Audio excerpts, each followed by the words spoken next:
Bonsoir à tous, dans l'actualité de ce mercredi 26 avril. Fêter l'anniversaire du Front Populaire avec une pièce de théâtre, c'est ce que propose la Fox Company avec son nouveau spectacle intitulé Tandem en 36, présenté dans plusieurs villes de Seine-Saint-Denis. À l'occasion du 70e anniversaire du Front Populaire, de nombreuses manifestations commencent à voir le jour. Plusieurs commémorations, expositions et grandes fêtes vont se dérouler pendant plusieurs semaines. Hier, la compagnie théâtrale de la Fox Company a débuté à Sevran les représentations d'un spectacle intitulé Tandem en 36. La troupe basée à Bobigny se produit dans plusieurs villes du département et permet de revenir sur 3 années de l'histoire sociale et politique française du XXe siècle. Antoine de Boigelin et Amélie Patéron. Quand le théâtre s'allie au cinéma, à la chanson et aux documents d'archives, on obtient Tandem en 36, une pièce qui revient sur une période charnière de l'histoire. Entre 1933 et 1936, la France est confrontée à la montée du chômage et l'Europe au fascisme. Le mouvement social s'organise et laisse émerger des héros populaires qui vont sans le savoir changer le cours de l'histoire. Une pièce sur le Front populaire qui plonge le spectateur dans les préoccupations de l'époque qui ne sont pas si différentes de celles d'aujourd'hui. Il y a vraiment une relation entre la période de 33-36 et notre période qu'on vit actuellement. À cette époque-là, les ouvriers combattaient en fin de compte le chômage, le fascisme qui montait en Europe et n'imaginaient pas non plus pouvoir avoir des congés payés. Hein, c'était inimagiable dans leur tête. L'ouvrier, il travaillait, il allait se reposer pour reconstituer sa force de travail et ensuite il se remettait au travail. C'est-à-dire qu'il y avait vraiment un rapport entre l'ouvrier et le patron très dur et les ouvriers voyaient les patrons.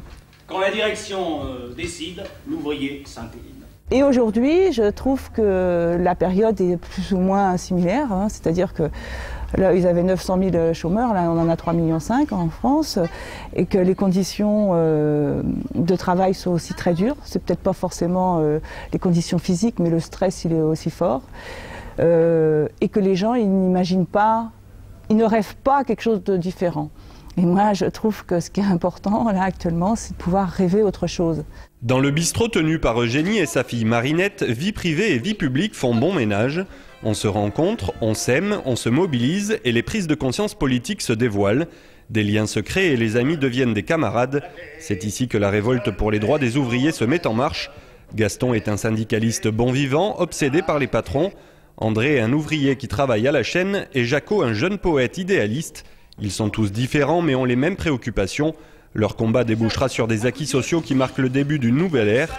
Tandem en 36, c'est les violentes manifestations de 1934, mais c'est aussi les premiers congés payés et les premières vacances au bord de la mer à vélo.